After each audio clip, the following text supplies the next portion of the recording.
Hello and welcome to Season 3, Episode 26 of The Dive. I am Kobe. Freak counting as usual here on my left. Azale laughing at him as usual on my right. Sometimes. Every single time that I have noticed it. Yep. Every time you've noticed it, it's happened. Yes. That works Because for so many things. if I don't notice it, then you don't exist. That's true. It's like the whole, if a tree falls in the woods and no one's around, it doesn't make a sound, right? It's Exactly. same. Freak's not, I'm not looking at him. Freak's not here. Yeah, Freak's that's doing true. something Wow, stupid, no it's one's a looking two-man at show. it. It's a neat little trick I've actually developed here. It's a good trick. How you doing, Azale? I like this. This is a good show. I'm back! Oh my God, you scared me. What's your biggest news of the day, Freak? My biggest news of the day, LCS playoffs are coming in. Nice, I like it. Mordekaiser is re-enabled in pro play. Okay. And Team Liquid's going to win Worlds.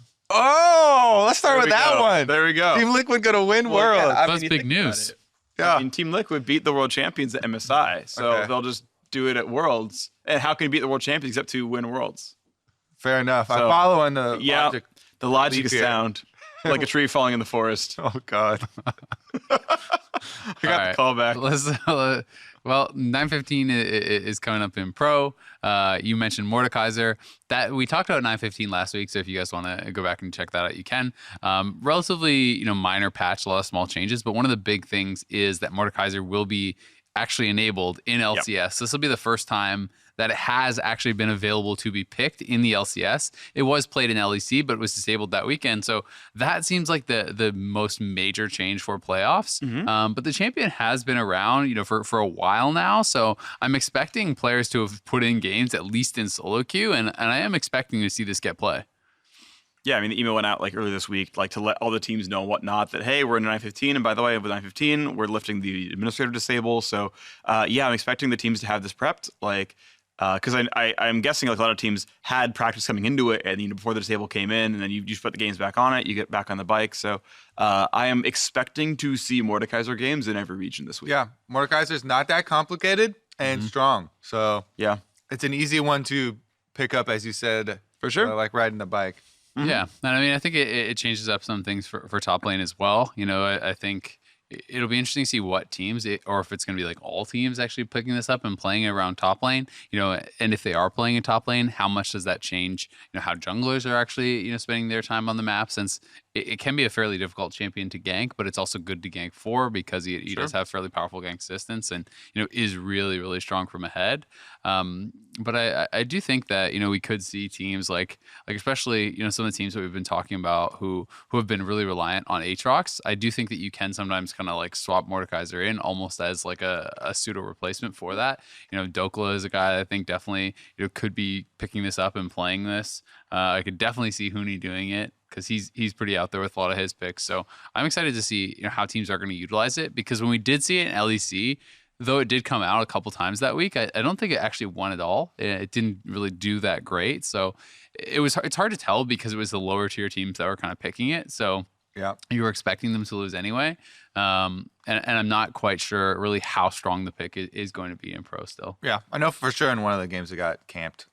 So is he not going to look good there? Maybe the Malphite change also. We could see some Malphite, though. Malphite change matters to me. The quick hit of Mordekaiser, his global top 5 league win rate in the summer split is 10 and 16. So below 50, but across 26 games, was close-ish. They're, of course, building him all AP. Everyone's going Leandries, Protobelt, stuff like that. So an AP carry in the top lane is mostly where he's played. It's actually every single game in pro so far has been top lane. So it's only been that role across the game. So yeah, Malphite, to your point, I think Malphite does have a chance going in. I actually really enjoy that the Malphite rework added an attack reset. That tends to favor skilled players more, just using the mechanics. They added some extra slow to the Q. They added the extra damage to the W. His win rate went up 2% or 2.5%. It was actually a pretty big deal, even in high elo. So I think he's inviolable tier now. And we know he's good in a champions like Jace, and everyone loves playing Jace and AD Cannon and stuff. So he should be. I think he should be totally viable. And Malphite should be a consideration for every team in playoffs. Yeah, it'll be interesting. I know we were talking a little bit about Malphite last week. Also, the possibility of W max versus melee matchups and doing that sort of thing can be pretty strong as well. there's not like a huge amount of outplay against Malphite. You know, you kind of just have to like stat him down. So against picks even like Aurelia and things like that, it can be fairly effective. Like Aurelia wants to dash around, great. The only thing you have to really hit is your E. Like it's not that complicated. Yeah. So you can be pretty tough to actually push out a lane. And that could get us some Malphite play, which would be interesting because we haven't really been seeing many tanks. We've been seeing a little bit of Poppy. Aatrox does kind of fill, I guess, the pseudo frontline role, but we really haven't been getting many tanks at all for quite some time. For a top, yeah, I mean, it's been heavy bruisers at most, really. Yeah, definitely the case. But another thing that we have to talk about a little bit is the season ending, right? So we have our top 6, but we also have to say goodbye to some of the teams at the bottom. And this is actually going to be the last weekend we see Echo Fox, according to the ESPN reports, actually play as we're assuming that they are getting bought out by another team. Yeah, their slot is going to Sentinels as reported. Sentinels, formerly Phoenix 1. Also LA Gladiators. So that's the slot ownership group, as reports say. So we'll see that come out. I'm kind of curious what happens to those players. I'm curious what happens to like whatever that lineup becomes and how kind of fast at the gate they can go. I'm most curious what happens to Rick Fox because honestly, I don't really care much about the other parts of that team. Okay, fair. They were last place. They were getting destroyed. I mean, I do care about the individual players, but I really hope Rick, stays involved. It was actually pretty cool how the community rallied around him and his climb out of Iron from being, he was actually the 82nd away from being the worst possible player on the North American ranked server. And he climbed all the way up to Iron 3, I think he is at now. He hit Iron 2 at one point. And it's cool to see him, so motivated and all these like tweets and stuff that he's interacting with everybody and getting everybody back on. Yeah. I mean, I think it'd be a missed opportunity for, if they are sold and someone buys their spot to not give Rick like a position. Right. Like, I think that, and maybe he doesn't want to, be involved with a team that's not like under his brand because Echo Fox obviously still exists. His thing. Right. Sonic Fox is still great. Like, there's a bunch of stuff going on. They're involved in a bunch of other games, to your point. Yeah.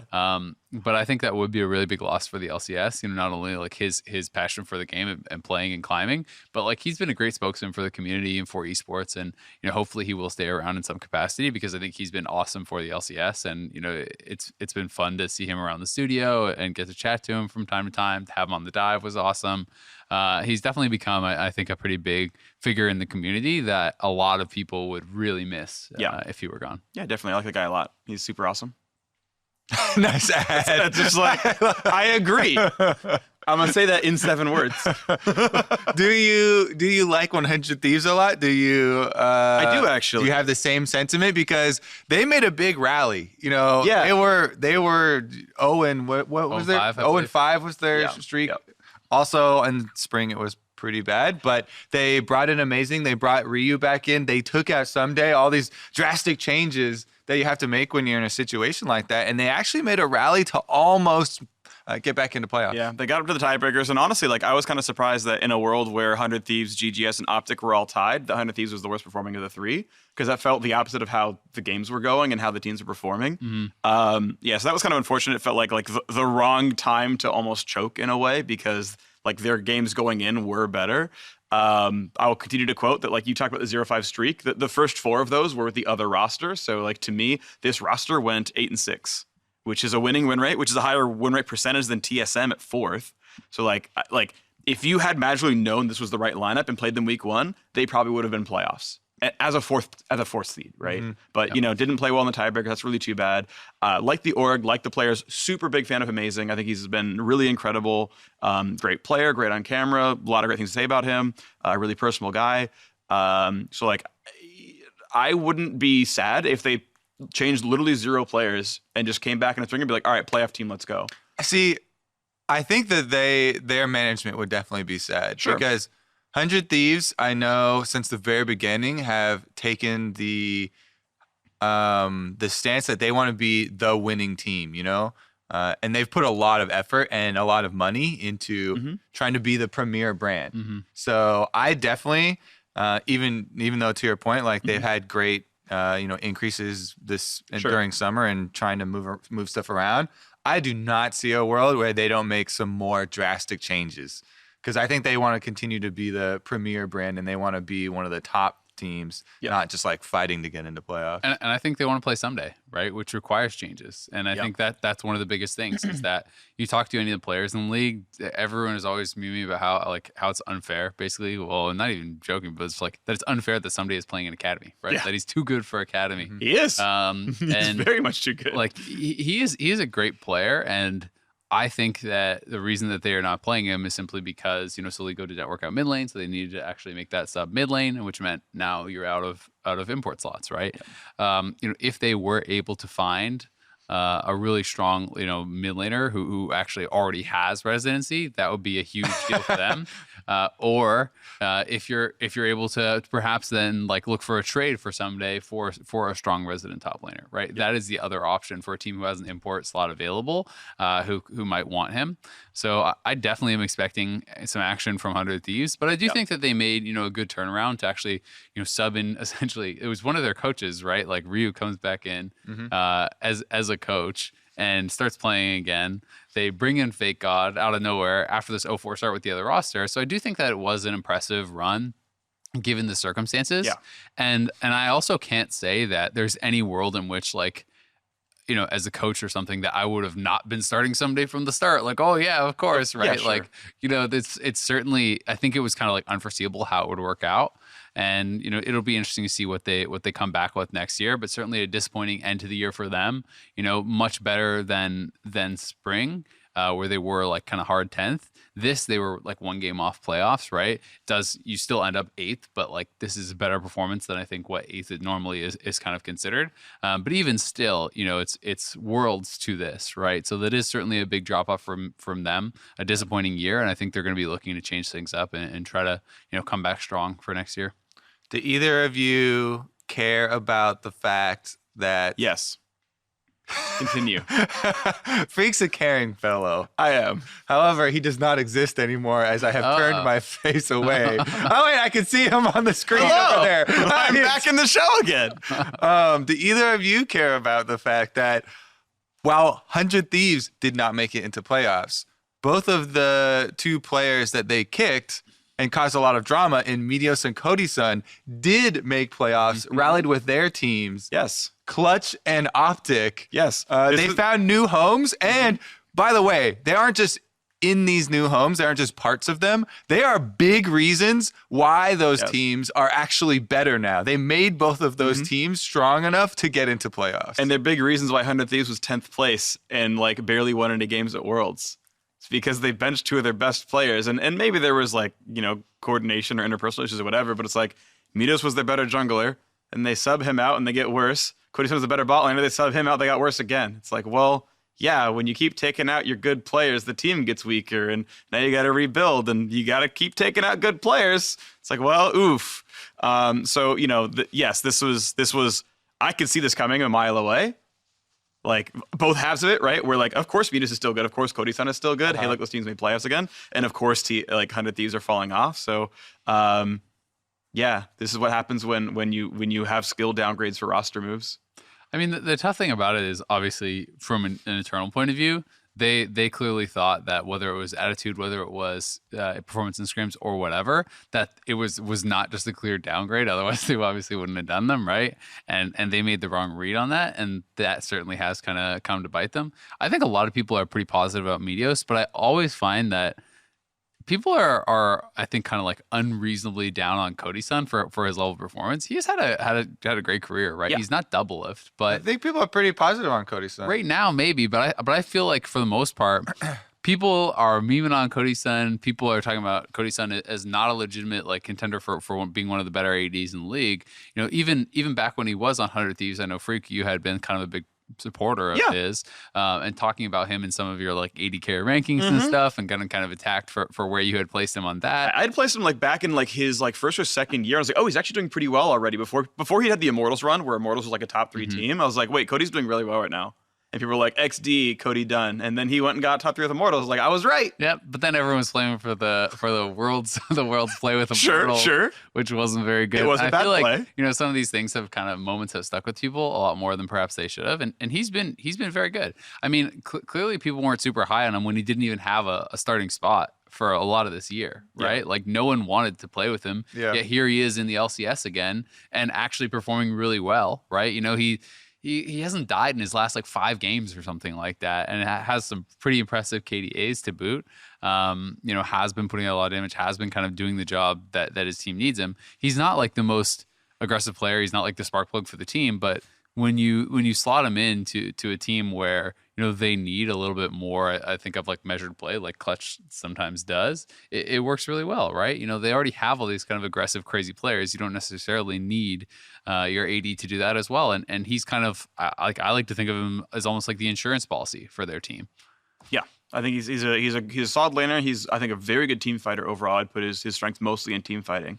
And that's awesome. Like he had, I think the stat was like 5 in a row deathless games to close out the split. Yep. Like that's awesome.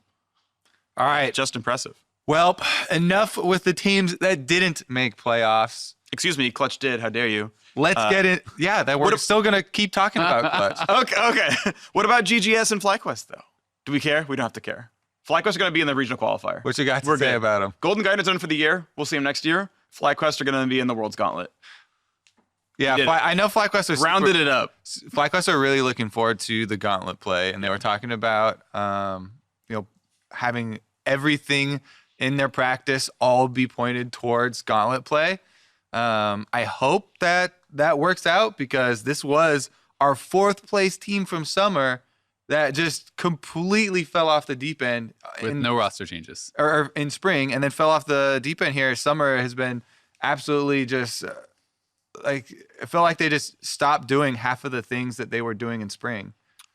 Yeah, they have not looked very good the last couple weeks. I think Viper has been looking pretty poor as well. Like he's been, like his Tristana game was like, I feel like one of the worst games of split from anyone. It was like really disappointing, because he's an extremely talented player mechanically, and he was kind of really failing to execute in a lot of different fights on the Tristana. He gets solo killed in lane, doesn't buster shot away, what would have been a guaranteed Baron.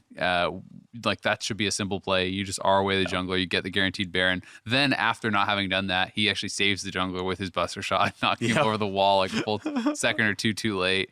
He just like wanders into a Yuumi ult that had already been being channeled, like loses all his health. They lose a team fight off that. Like there was a lot of really disappointing plays, and I'm not sure really what happened with FlyQuest, but certainly their performance has been really poor. I think the most notable drop for me has kind of been with Santorin. I think Santorin was so good in spring. He seemed like he was nowhere to be found in summer at all.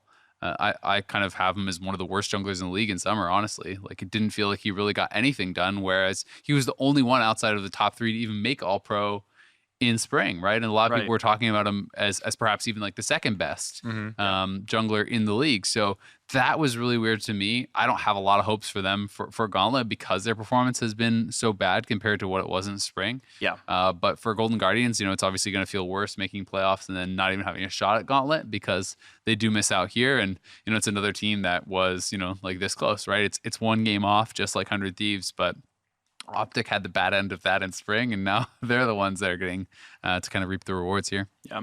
The FlyQuest regional qualifier run just feels like it's not going to happen. Like the end of the season, a 3-game loss streak, including to Echo Fox, including to Clutch, which is like a likely opponent for them, or TSM, who's probably a likely opponent for them. So I just don't see it happening. I think they're out in the first round. I think it's it's really unfortunate, because it's just weird that it just didn't happen. I believed in them the entire split up until they couldn't do it anymore. I was like, okay, well they're bad now, but don't worry, it's because they're practicing with Udid. And then Udid comes in and it's like, well, they're still bad, but they'll turn it around, and they never did. So unlucky. We'll see them next year. It's just like every week I was on the dive and I'm like, but FlyQuest's gonna turn it around though. But no, they never did. Otherwise, for the rest of the teams that aren't going to make it, it's like, okay, well, we'll just see you next year, whatever. To me, I'm excited for quarterfinals. Mm-hmm. If y'all are excited for quarterfinals, talk about those teams. All right, TSM versus Clutch. That is going to be our first quarterfinal matchup. And last time these two teams did play was kind of the infamous game, where it was obviously Hakuo Thresh popping off. I mean, TSM that was out. the last time that these two teams played. That's what I said. In quarterfinals. Yeah. The last two or That's played in The last time they quarterfinals. In played playoffs. was like 2 weeks ago. Yes, of course. But I'm talking about playoffs. Okay. Last time they met in quarterfinals was the first time TSM hadn't made finals, right? Yeah. And that was kind of what a lot of people point to as the beginning of this TSM run that hasn't looked so good, right? That was not that long ago, but TSM had that 10 straight final run. They get knocked out there, don't make it the next split. They did get back to finals last year, but now coming into this, we haven't mentioned it yet, but kind of got the bomb dropped yesterday. Found out that TSM, not only are they not starting Acadian or Grig, it's going to be Spica playing. They're not even the subs. It's Streets and Tactical that are the backup. So your whole year is now being bet essentially on these academy players. Spica has 2 LCS games played. Yeah. Acadian and Grig cannot even be subbed in if it goes horrible. So I was like, what? They're not even the backup? Like, that is crazy to me. It is. Yeah. I've noticed going on behind the scenes. Clearly, because from my understanding, it's like they even pulled up to the academy coaches to like help further coach the LCS team. They're like Reggie came back as a coach as well. Yeah. Hey, sometimes Reggie comes in, TSM does weird stuff and actually wins. Like, who knows? Maybe it's going to be like the biggest factor It's here. it's usually successul. As much as people meme on it, every actually time works. Reggie has come back, they've actually done better. So yeah. they're- He's the sage. Like, for whatever reason, it works. So I mean, like, clearly, like, stuff blew up behind the scenes. Like, clearly, TSM are aware of how bad summer has been. That there shouldn't be any excuse for with the talent on paper, with them being the returning finalists, where they maybe should have even won the title, is one game away. Like, nothing should be stopping them, and yet everyone's stopping them. They probably should have gone 0-2 in the last week, but they had that one Baron steal against FlyQuest, who's also like a really bad team anyway at this point. So it's like, wow, what is happening? They still didn't even look that good last weekend regardless, even with Speak coming in. But it's like they are doing everything they possibly can to shape things up. And they're like, yep, out with Acadian is the right way to do it. It's kind of crazy because it's like, at the end of the day, they finished 4th. Their record looks okay, but it's the quality of wins and how they have struggled in some of these games. You mentioned the FlyQuest game. They almost lost to Equifox. I feel like there has been probably 4 to 5 games in the last number of weeks where it's like they won off Baron steals or these things where it was like against lower tier opponents where they're barely squeaking by. Sometimes multiple Baron steals. They had the one game where they won off of Smoothie stealing a Baron, then Acadian stealing a Baron, and they still barely won. And it's these games, even when they're winning, they have not looked good. When they're losing, they have looked terrible. So TSM certainly not in the position that they have wanted to be, and obviously trying to shake something up and change things around, and I respect that. Yeah. But at the same time, it's already playoffs, right? They had the whole year basically to try to figure this out. And I just actually can't believe, like, I feel like the only reason this would make sense is if Grig and Acadian are being released or kicked off the team or refuse to play. Like, I just can't see a world in which it doesn't make sense to have one of them as your backup. Yeah. Spica has no experience. How do you know what it's going to look like when he plays, in playoffs with all that pressure? I just think that is mind-blowing to me to not have one of the sub positions be Acadian, who was in finals with you last year, who a couple weeks ago you released a video saying, he's our guy. We're with him. They have never used one of Logic? these one of these substitute bottom lane players. All year, not even just in summer, but it really makes this into like this crazy mystery where we have to just guess what's going on behind the scenes. Like, there must have been some super crazy stuff, because I'm pretty sure I talked to some people. I don't think Grig is full-time changing to top lane. Like, he still wants to be a jungler. He was filling top lane for the academy because team. of the behavioral issues that TSM tweeted about. Exactly. So he is still a jungler. And then, as you're saying, like, was it 2 weeks before they had said Acadian is definitely like our go-to. He's going to be our starting jungler. Like, they had decided on that, and then all of a sudden, Spica comes in. He steals one of those Barons, to be fair. Steal a Baron, get a job or something. Yeah. That's how that goes. But it's so hard because you're like, well, is this the jungle position based, or is there something to do with them having bottom lane issues as well? Because honestly, there have been mistakes from the bottom lane that people have been looking at. We haven't seen, and there hasn't been any public or any substitutions for the bottom lane for LCS. But maybe that is another avenue. The jungle is always this crazy whirlwind for TSM. I want to bring up the bottom lane stuff. So in your opinion, because I agree the bottom lane has not been playing to the level I expected of their players, do you think that is more on Sven or more on Smoothie? Or is it close, or is it not worth that discussion immediately? I think they've both made mistakes. Okay. I think I probably remember more of Sven's mistakes. Okay. Yeah. There's one thing They stand out a little bit more to me, but I think AD carry mistakes always stand out more to me. Sure. Yeah, because they often just insta lose you a fight. Yeah, they're squishy and they're out by themselves and whatever. So I will bring up as a potential argument is if they need to sub out Smoothie, Treats is Swedish, I think. He's an import, which means Sven would have to come out, so Tactical has to play. Mm-hmm. Yeah, I mean that's why they have both. Right, but that's like if Smoothie is the problem, it actually has to be both bot lanes. But then you can still have a Cadian starting, right? It's not like you can't. Sure. Like, so obviously there's a lot going on. Yeah. Yeah, but it's just like, okay, sure. So, I mean, clearly they think like Spica is better than a Cadian, or they wouldn't do this in the first place. Yeah. And if they think, okay, well, what's more important to understudy? What is it more important to understudy the jungle difference in case he can't play on stage, or is it more important to understudy bot lane because you really are not liking, for whatever reason, Smoothie? Like, if it's only Sven, like, I think Tactical Smoothie is fine. Like, I think that's actually okay, and you understudy jungle, it's no problem.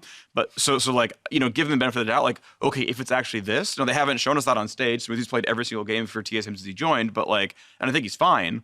I don't think there's huge issues with him, but hey, maybe there's something they found out in scrims or whatever. I think that does make sense. Like when you're talking about it like that, because if you sub out Smoothie, you need to sub both in, right? Yeah. So, but it's just crazy because it just goes to show.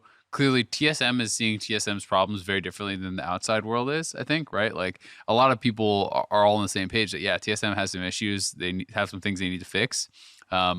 Bringing Spica for playoffs makes some sense, but not even having the backup net. This is like the kind of thing I expect a team to do who's sitting at last, in the standings and trying to like desperation crawl up towards playoffs. Not a team that's supposed to be on the hunt for worlds.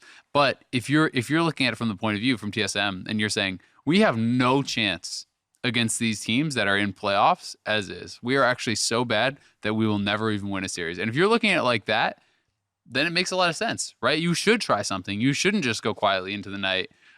So from that point of view, if they think it's both bottom lane issues and jungle issues, then take a shot, right? See if it works out. Because it's definitely better to do that than just like sit back and wait to lose. I mean, a lot of substitutions also always have to do with team communication, and those are things that we don't have insight into because we don't have practice or comms or anything like that. So I think like that adds a whole nother layer of why you may think like, oh, TSM views these problems differently than the outside world. And mostly the answer is usually there. Yep. And also, you have Spica, who's an academy player. He's only played 2 LCS games. If you bring in 2 more academy players, these are guys that he would be a lot more comfortable with, presumably, that he would have spent a lot more time with. Jungle support, is an extremely important kind of set of players because those are usually a lot of the guys doing vision work, talking, doing a lot of shot calling on many of the teams. So, having that available there with Treats would be, pretty impactful, I think, for the comfort of Spica if they think he's that important to the success of the team. But either way, that is the world in which we are living. It seems pretty crazy. I'm just kind of mind blown. I mean, I think they should have gone 0-2 this weekend with Spica. Like they won off of the Baron steal, but that was like such a missed execution, from FlyQuest to allow them to get it.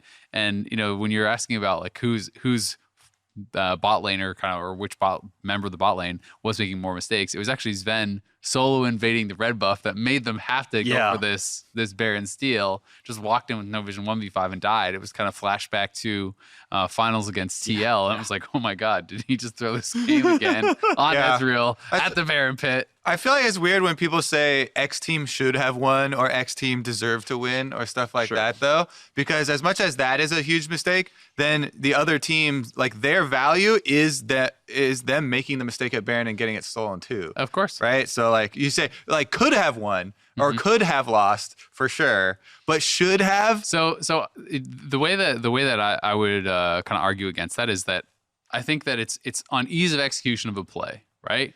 That Baron is so simple to actually execute from the position that they were in that I feel like if you subbed us in, we would get that 90% of the time.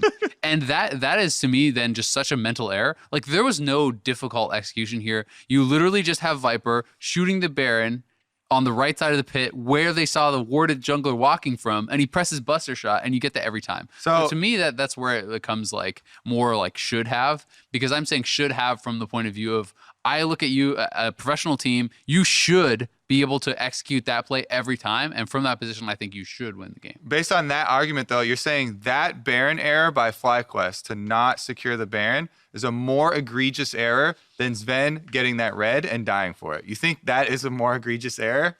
I think that it is. Yeah, I actually do. I think that it's like from that position. So it's like I can more understand Sven understanding like.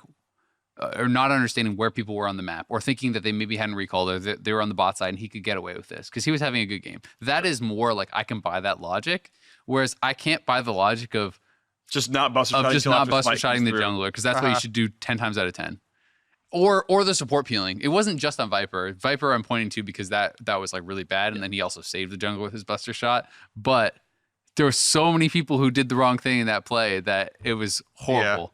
Yeah. But I agree. It's like both sides make errors, and there's no way to know who's more deserving and who is kind of silly. Yeah. But I'm talking about it from the point of view of like easy to execute play, right? Either way, I mean TSM going into playoffs, they're going up against Clutch. We know that they're going to have Spica starting, potentially could use the bot lane as well. But Clutch has kind of been on the up and up. Yeah, I actually think that Clutch have looked better and better. And now on this patch, there are some nerfs to champions that Huni uses specifically. Rumble. Like Rumble and Silas, two of his most played. So there might be some things whittling away at possible Huni power from the top side of the map. Even so, I think DeMonte's been playing a lot better. His Aurelia and a lot of these assassins, but also people get really caught up because they're like, oh my God, Clutch is one of the only teams, playing super fast with these melee assassins and like this all in style that they have also sprinkled in games of Corki, of Azir, right? So it's not like they do this every time. They're not like a one note for Clutch is always going full press, basically. Yeah. And plus, Cody's son has played Jinx games and stuff like that. So I feel like they do have versatility. I am a bit curious to see if they can actually pull together in a best of 5, though. That is something that has not been tested really well for this group of players. Yeah, sure. And I'm really torn. I'm fairly curious because TSM, as much as this season has been disappointing for them, they did play. I mean, they had multiple 5-game best of 5s in spring, and were able to pull it all the way through 2 finals to be basically one play away from winning. Yeah, but the form seems different. So I think about TSM in spring, and TSM spring was a very, very bad first half and a like 10-1 or something second half. Going right? into playoff. Yeah. They did like. They were like, okay, now they're on form. They're probably the best team in the league right now. And then, they won their quarterfinal. They beat C9 3-2. Then they like came close to beating TL. And I was like, wow, okay, they're on form. They're playing this well. And bam, there's your limit. You made finals against like probably the biggest super team of all time in NA. Like TL like is an absurd roster. And TSM played them close, which is like a really high mark. Yeah. TSM now are 1-1, 1-1, 1-1, 1-1, 1-1. Like Baron steals 6 weeks of 1-1, getting slammed at Rift Rivals, and a lot of those wins. And scraping by in a lot of those 1-1s, like you're talking about Baron steals and stuff. Several of them. So like, unless we go back to like 2016 TSM that was 6th seed and beat Immortals in semis, which was like nobody is contesting that TSM is as good as Spring. So that's what it sounds like this argument. No, so all I'm saying is like we have had before a TSM that was like, wow, you're really bad, but in playoffs, you're amazing, right? This is an org that missed finals once ever. Like that's, or sorry, twice ever. It is both times. They're racking up now, Freak. Yeah, I mean they're racking up, right? So maybe the aura of invincibility is gone, right, and their plot armor has been destroyed. But I have seen TSM be like a dog team at 6th seed and then make it up all the way anyway. Like it just happens. So there's part of me that like could just never count them out, no matter what happens. But part of me is like, no, they're actually just not very good now. Yeah, like you couldn't count out FlyQuest. Yeah, I couldn't count out FlyQuest, and then obviously they were. You hold on to the past too long, and maybe I have, right? And so I don't know which one is true. The incredibly, pardon the terrible choice of words, the incredibly clutch TSM, where they turn it on in playoffs because it has happened before, and they have the staff to do it again, and they have Bjergsen still who can do it again. Like I think that is a possibility. Like we can live in that world, or just nope, TSM's mediocre and Clutcher is better than you now. Yeah, and I mean, to be fair, TSM does have a 2-0 over Clutch in the regular season. Clutch was 0-8 against the top teams, top 4 teams, TSM being one of those. But, this is not the same TSM played from the regular season. It is going to be a different jungler. There are potential nerves there. TSM, I think, a lot of playing against Clutch to me, despite the fact that they do sometimes play Corki and Izir and these sorts of things, they kind of go for these risky plays where they're going to force you to make like a really quick decision. And that can sometimes decide the game because Huni is willing to risk it all on one play, right? Yeah. Demonte is the kind of guy that is also willing to risk it all on one play. And I think that is sometimes what makes them so successful against the lower tier teams is that they go for these really aggressive plays. They make you choose how you're going to respond to it. And if you fail that check, you lose, right? And that is kind of how Clutch plays. Once they get into a comfortable position, then Cody skills up, they can team fight, they can close out the game. Great. TSM has been one of the teams that has been, able to actually step up and answer that. And has been able to have whether it's like the kind of presence of mind to make the correct decisions in those moments or just the skill to withstand it.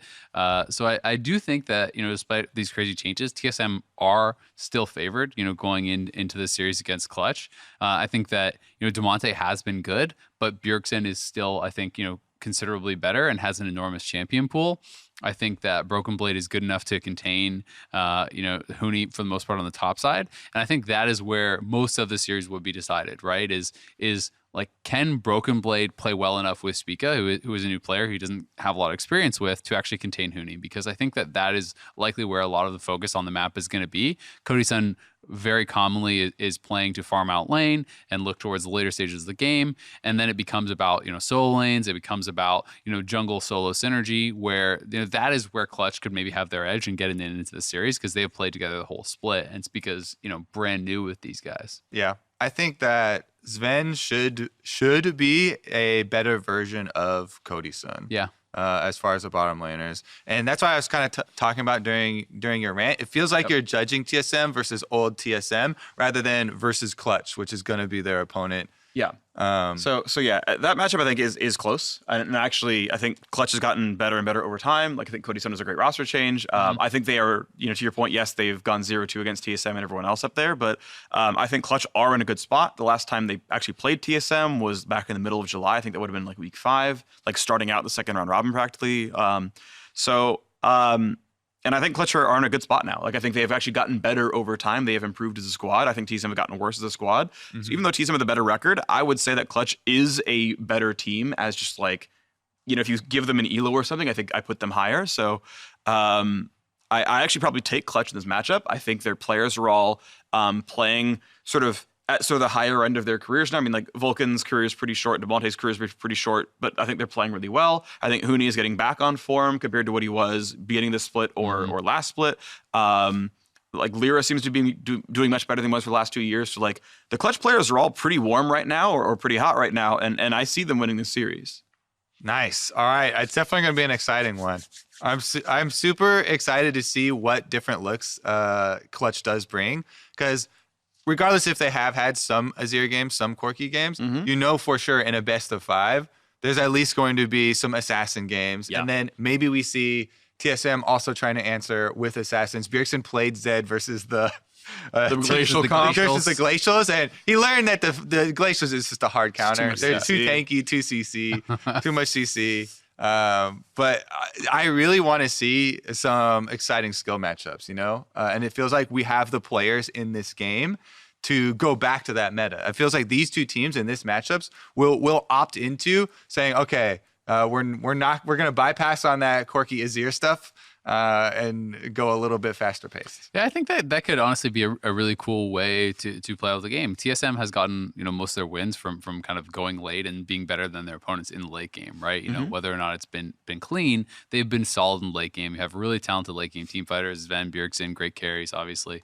But maybe that's a way to attack it then for Clutch, is just to be banning the Corki Azir and looking for these more aggressive matchups. We know Huni is obviously famous for his crazy counter picks, sometimes for better, sometimes for worse, right?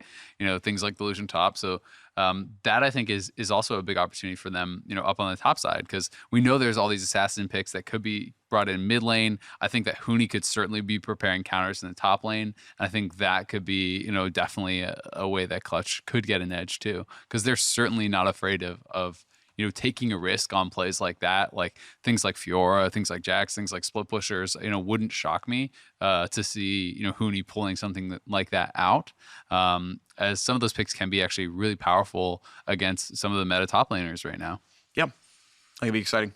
All right. CLG versus Optic then. CLG Optic. Series predictions? Okay, sure. Oh, sure. I thought you did. You did TSM, something. You did Clutch. I'll go Clutch. Okay, score. I want to say 3-0. 3-0. That's a hype prediction. That is hype. I actually, the more I think about it, but I don't think we're in the world where TSM turns it on. I think we're in the world where TSM is just a dog team now, and Clutch is better. So I'm going to give Clutch the 3-0.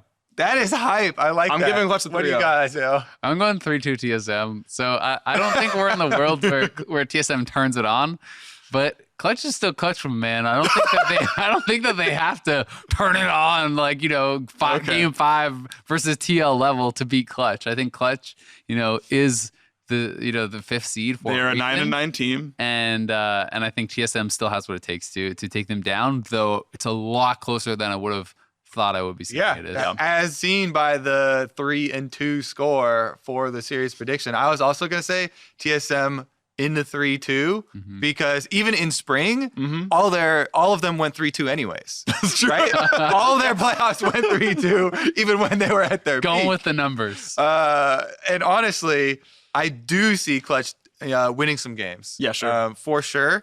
3 of them. And losing 0.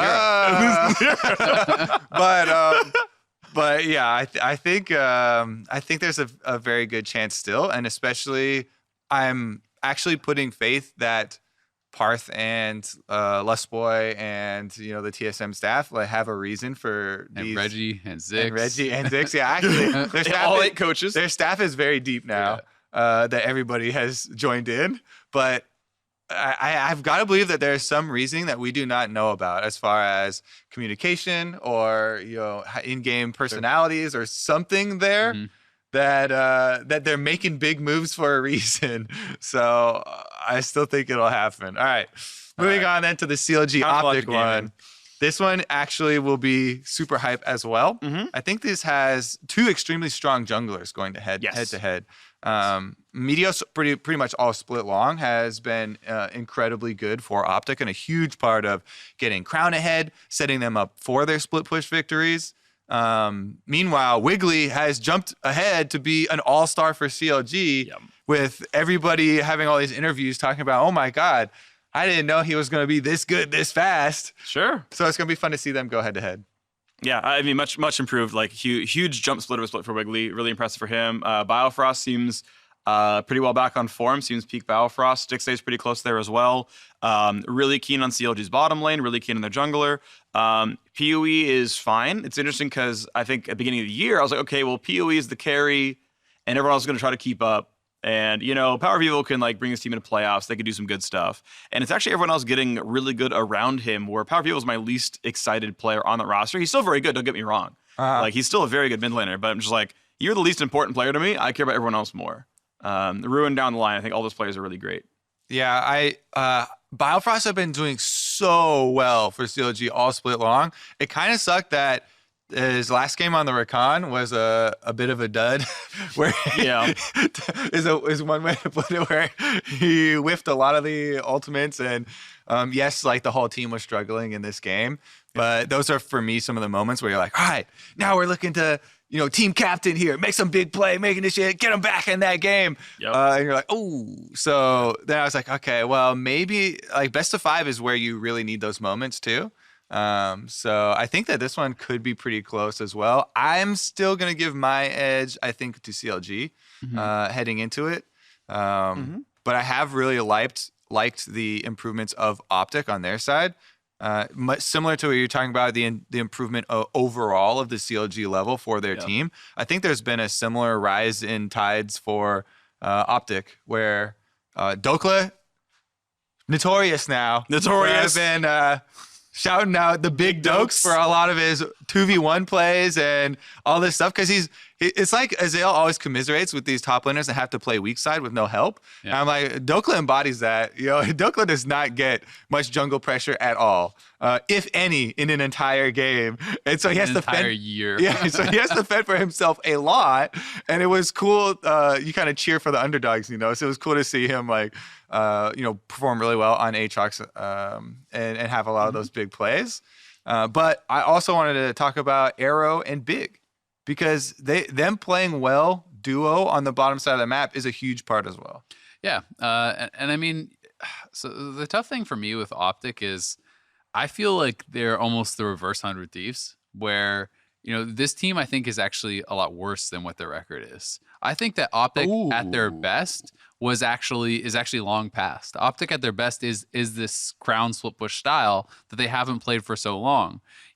Yes, they won their games against Golden Guardians and 100 Thieves, but before that, they had won, 2 of their last 9 games. They were 2-7, in that stretch, right? And I think that they had a really great start. They started 4-0, and I think that kind of as well as this final good weekend really did kind of elevate them and get them into playoffs. But like the first 2 weeks of the season, 4-0, last 2 games, great. That's 6 of your wins right there, right? Like for rest of the split, they really have been struggling, and I feel like unless they can kind of get back to what got them that initial success, I think they will really struggle against CLG.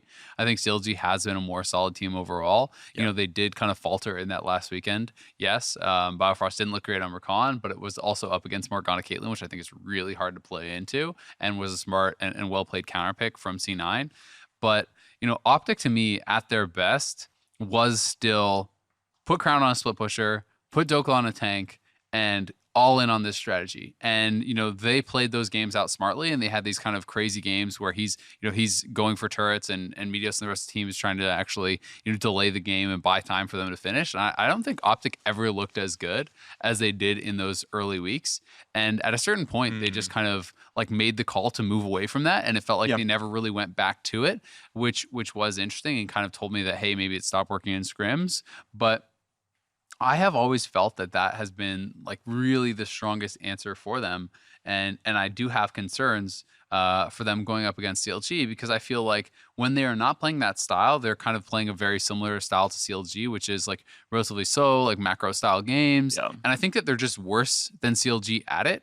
And CLG has shown us more permutations. Like CLG has done a lot of, I think, intelligent drafting, has kind of shown more different variables that they can bring to the table, I think, in pick ban.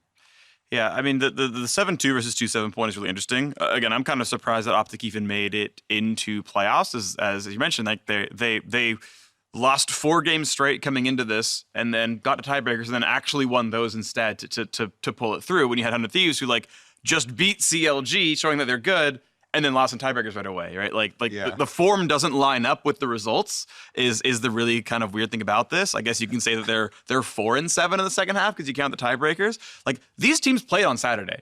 Like they played to start the week out, and Optic was like, well, and it was a close game though. It was like an almost 40-minute game. Yeah. Oh, that's it? You started talking, so I wanted to give it over to you. You started saying yeah, and I was like, here you go, Kobe. Pick up where I left off. I don't know where you were. Oh, okay. It's too hard to follow the freak brain. That's true. I really got scouted there. I mean, essentially, it's like Optic did not look to be on good form. I was really shocked that they won their tiebreakers, but they did win the tiebreakers. It means like, despite the fact that they couldn't buy a win, They then won when it really, really, really mattered. Which, like, there's always a thing about that where just, look, you turn it on when you actually literally have to win, your season's over. That impresses me. That's still tabled by the fact, or mitigated by the fact that these teams played each other 5 days ago, and CLG was the better.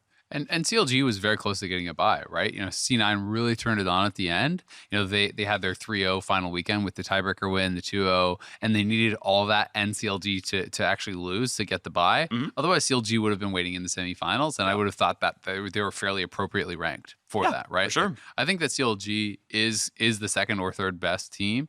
It's, obviously they are the third as Cloud9 did step up in the final week, but I think that this like is appropriately seeded, right? And this is the third best team versus the sixth best team. I think that this one, to me, doesn't feel very close because despite the fact that Optic did actually step up and have a couple of great tiebreakers, I think that their performance for so much of the split like became very lackluster, and I think that was kind of what we had been seeing was what they really were, right? And unless they really can show us a different side where it's not just like, all right, Azir every single game and hope that you get there, right? Like, I don't think that's good enough to win against CLG, who has, I think a comparable mid laner in Power of Evil, who isn't super flashy, to your point, but he's a great late game carry. He plays scaling stuff. He rarely is losing in lane. Like, he can match what Crown is doing if they want to go late. I think their bot lane is better and gets more advantages. I think Wiggly has been comparable or better than Meteos. He's been really, really good. And I think Rune is massively more flexible than Dokla, right? Rune has had an enormous champion pool, and Wiggly has also shown, I think, more willingness to play around him. So it feels like CLG has more different looks, right? I think Meteos has been great, but Meteos is rarely ever going to play the top side, where Wiggly could go to any of the three lanes. You could have win conditions in any three lanes. I just feel like CLG is the more flexible team. So Meteos does play top side somewhat. So Dokla is a negative jungle difference stat player, but it's actually because he gets a lot of pressure. Like, he actually gets a reasonable amount of ganks from Meteos. Like, it's at or above the average, but he receives a crap ton, right? The guy gets ganked constantly. So to your point, like, they don't play around him as much as other teams play around him. That point's still true. I agree with your point that it's 3 versus 6, and it feels that way. That CLG, I think, like, I also don't see a style difference that's very big, really. Where CLG, like, player by player, I feel like is better. Like, jungle is arguable, but I'd probably still take Wiggly. But I think mid, bot, top for sure, in my opinion. And so you have to somehow turn these tables. Like, either CLG has a bad day, and of course that can happen. Like, we see teams choke, that exists. I think CLG have like a really really bad quarterfinals record. They lose almost every single time. But they've got Weldon. And he's actually won a crap ton of titles. As that is, like, he's not. It sounds like a meme, but it's not. They've got literally a dedicated coach for this issue. Yeah, and that's CLG style, right? Weldon is not there to be a strategic coach. I think he oversteps his bounds and tries to feel like a strategic coach sometimes when you see some of his content, but he is there to be a head coach in the true sense of the word, of like, here is how we're going to organize how we practice and everything else, and here's Irene to actually talk strats. You go have fun and talk with the players and go handle all this. But that style has worked. I'm clearly I'm shortening it, obviously, but this style has worked. CLG went from a 3-time in a row 7th place team. Okay, sure. Switching in Ruin for Darshan, I think obviously very relevant. Clearly a player upgrade, but this formula has been very successful. And so, I think they will continue their form. I think they won't choke. I think they are a very good team. I still kind of think they're better than C9 as a squad, despite the tiebreak, whatever. I actually would take them in a finals or 3rd place match. I would take CLG right now. I think they should win this one. I also give it a 3-0. I'm going for the one-sided quarterfinals here today. I just think, like, just across everything, CLG's better.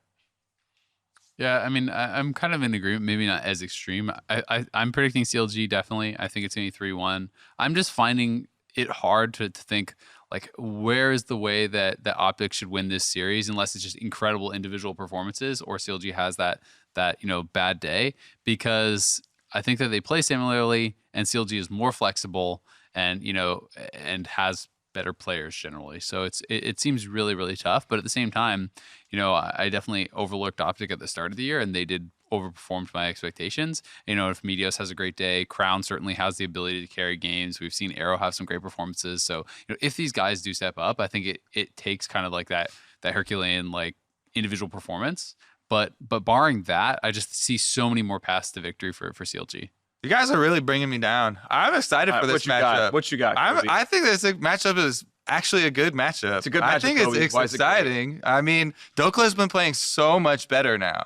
Yeah. And it wasn't just 2-7 second half. It wasn't just on the Aatrox. Yeah, you're only looking at the results. They actually had a full blame on the coach for the last 2 games before their wins. Those last 2 losses, they admitted to thinking that Aatrox was destroyed after after those nerfs. The nerfs, adjustments, 9-14 changes. I mean, you can't just like look at the results. I also think that Crown can make some really big plays. He roams a lot more as well. Like his game on the Corki, going around with packages. Like I think that Optic have a lot of fight in them.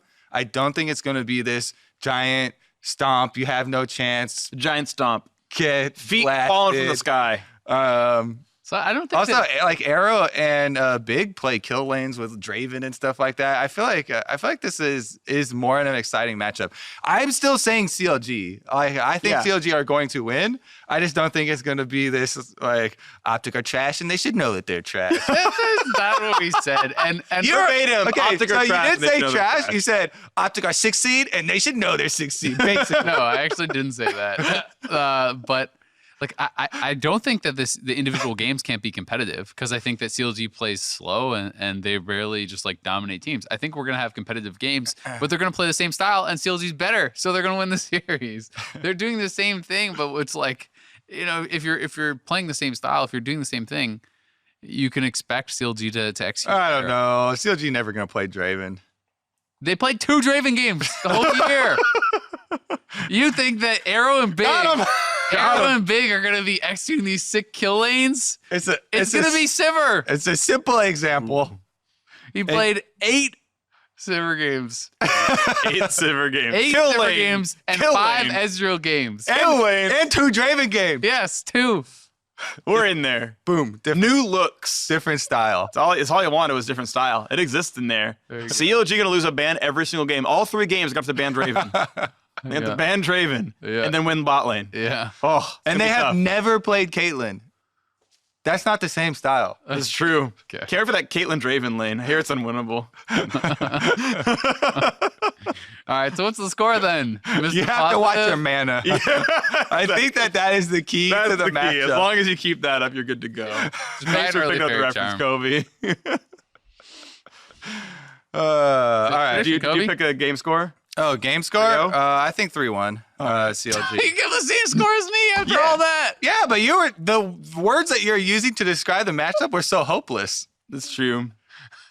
Just coin flip it into one game. All right. This would be the game of the century. All right. So competitive. 3-0 CLG. All right. Well, we're a collective 9-2 to CLG here. Ready for Twitter questions? I'm ready for Twitter questions. Let's get it. Nathan Wonder says, hashtag the dive lol, make an LCS All-Star team using no players from the top 3 teams. Okay. Would that team beat Team Liquid? First of all, no. Answer the question. They would not beat Team Liquid. But second of all, let's actually make the team. All right, here we go. So they can play the game. Did we do this? Did we? I don't remember this question. No. It's something that I talked about on the last one where there was a question around nominating players for, being all-stars or something like that. And I was like, it's more interesting if we choose players that are not in the top 3 teams, but we never made the team. Okay, Meteos are amazing. Those are my only 2 options for jungle, I feel like. Meteos are amazing. Which one is it? I go Meteos. Okay. Yeah, I mean, I think it's like Meteos. I think it's Bjergsen. Yeah, I mean, it's Bjergsen and instant. Meteos, Bjergsen. I think you could go... Bang Afro? Or are they not on form enough? There's a possibility of Sven or something in there, maybe. Is Soul the best top laner? I mean, I think Haunter, maybe. Okay, Haunter's really good. Yeah, Haunter's a really good option. I would go Haunter. I think I would go Haunter, Bjergsen, Meteos. Okay, yeah. And then it's like Bang, Cody, Arrow's pretty I'd solid. probably go Bang. I wouldn't go FBI. I wouldn't go Apollo. I wouldn't go Turtle. I'm trying to think if there's any support that's really impressed me outside of top 3 this year. Dang. I mean, Bang or Sven? Vulcan, Big. I wouldn't go Big. I wouldn't go Huhi. I think it's between Bang and Sven for me. Yeah, I think Really, Sven? Yeah. Okay. I think I still think Cody-san like deserves to be. I would pick Cody-san over Sven straight up. yeah, but I would pick Bang over both 100%. of them. And that's fair. And I put Bang in first, but I was just like, hey, but what about? Yeah, it's weird because I almost want to say Smoothie, but I'm like, well, would he even work better with him? I don't know. I mean, Afro, I think they started playing a lot better towards the end of the split. Yeah. I think I might just say Smoothie though, just because I almost just want to see how Bang will perform with someone else. Sure. Because I'm kind of just curious. So that'll be mine. Yeah. I think Smoothie too. So actually. Hunter, Meteos, Bjergsen, Bang, That's a lot of Smoothie. There's a lot of old TSM members. Yeah. And it's a hard no. They would not beat TL. I mean, the thing with it, I actually answered this question on Twitter, but it's like TL, every player on their team is top 3 in their role and they play together. Yeah. Right? Like they have synergy. Team is incredible. So you're taking people that are not in the top 3 necessarily or like top 3 but not on those best teams. Yeah. With no synergy and putting them together, it's seen that is years of practice, right? Mm-hmm. There's no chance. I don't think it would be close. Yeah. I'm not even sure the non-TL super team would beat TL. Like you get everyone of the top 9 teams except for TL. So it depends how much time you give them. So I am with you 100% that if they have a best of 5 tomorrow, TL wins 10 times out of 10. Sure. Right? But if it's a best of 5 in 6 months, then I think you could start talking. But even that is close, right? Like that's a discussion and not an Probably, yeah. automatic. It's That's how definitely- stacked TL Team is. Liquid versus any team is going to be a discussion. Well, right? okay, sure. but okay, but it's just kind of interesting, right? That like TL's is that good. Yeah. I mean, when you have they have the potential to win 4 straight, right? Which has never been done before. They are an all-star team. Oh yeah. Let's do this right now, honestly. Team Liquid versus any players that are not So Team it's Liquid. Sven Sven Skaren and Licorice, I think, are still my top Ben, 2. Licorice, I still think Even it's though- Bjergsen. Yeah, I could put Nitsky in Bjergsen. there, but it's close. Yeah, that one's actually really close. And then I would actually say it's 6 I think and Niski's. Biofrost I think right now. Niski's actually. 6 a.m. Battlefrost? Actually, yeah, probably. Yeah. I think Niski's actually been pretty good. Then I think Cool. that's totally It's fine. Cloud9 with Just Smoothie's with bot lane. the recent weeks of Bjergsen falling off. That being said, if we're giving them time to practice, I would think if I made that team and put Bjergsen in it with the Yeah, good C9 Bjergsen. top half, and C9 the top CLG half, both. CLG bot half, Yeah. Bjergsen middle half. That, Dig it. that actually is like a Voltron moment where Yeah. we made a team The arms, the and legs, we used the the heart. different parts, you know? All right, sweet. Those are our 3 The super feat teams. of CLG. Team Liquid, And And Voltron, and that. they get 2 weeks to practice. But then Oh, TL the wins. TL. TL wins. It's not, yeah, TL wins not close. Is there an It's amount of time close. where you would actually predict the best other of 5? I think they get slammed in 2 weeks. Yeah, maybe. I think it has to be months. It has to be give them a split. Give them 3 months. teams? Okay. And then I think that is would be a hell of a series. I would be really excited to watch That'd be that. exciting. I would give the Voltron team the advantage then after a whole You give split. Voltron the advantage. I would give Voltron the Voltron the advantage. advantage. I still think the funny thing is TL would have still feels like they would have such an advantage in the bottom lane that it's Yeah. like Yeah, there I are not. feel- You have to import. You have to go bring in Teddy or bring in perks Yeah. and like stuff. Doublelift and Core JJ are just so much better than every other bot lane. I feel that it's Yeah, I Yeah. changed my mind. Voltron just can't win. Voltron can't win. Voltron can't beat that Yeah. bot lane. Exactly. Neither can the Power Rangers. Neither can any of these other Captain villains Planet win. teams. I don't know, That's- man. They can't Captain combine. Planet squad's pretty good. They got the power of heart. All right, that helps Who a knows? lot. I mean, TSM almost beat them, right? Yeah, So to be fair, maybe they yeah, can win. yeah. Maybe. I believe in Voltron. Okay. What's the next question, Kobe? From Joe, it's at Goose. Nice. What do you think it would take for double jungle to be the meta? Oh, wow. Whoa! My initial gut reaction to be the meta, like So- the actual is best viable, but optimal everyone loves strategy. this. So my initial gut reaction, obviously, clearly would take huge changes. Yeah. I would think it would have to be like the individual jungle camps take much longer to take for massive rewards. Oh, okay. Right. So that one jungler could not possibly ever come close to like optimally clearing this. Yep, that forces. But like 2 could maybe do it, and you get so much gold that you'd be trolling if you weren't. Boom, double jungle. And they have to make it so that it is imperative that you have smite, so that the laners don't all just do yeah, this shit. because you just die to Like- Gromp if you try to do it. Yeah, or like if the riches are so, prevalent in the jungle. Unleash red buff with 3 Nobody people, lanes. and then clear Krug. Yeah, that's true. Everyone, it's actually like an MMO. Everyone's 5-manning their own jungle. They're just roaming around. Just drops a Triforce. You just Honestly, racing the dungeon. That would be kind of fun, actually, if we had yeah. a version of League where it's like, It's like the creep res of TFT. You just, I get items out of this. Give me that BF sword. you start each game with both teams trying to 5-man some epic monsters or whatever. Yeah. There's all these team fights versus the PvE round. Joanne was talking about that because she's been playing. My fiance has been playing a lot of TFT, and she was like, "What if they just made the dragons? All the dragons in League dropped items like in Dragon's TFT, Claw of killing right? the It first just ring. like you just pop up, you see a Triforce Completed on item. that dragon. You're like, let's That's go. gonna be some priority right there. First dragon, Everybody's fighting. an alarm has to go off. Woo, woo, woo, woo. Everybody get your ass over here. There's an Infinity Edge at That 5 sounds minutes. fun. I mean, I'd maybe scale it by game time. Maybe not, whatever. That actually sounds kind of exciting. Maybe. Yeah, I don't want to see if that. there's a pickaxe on the first dragon. Yeah, right?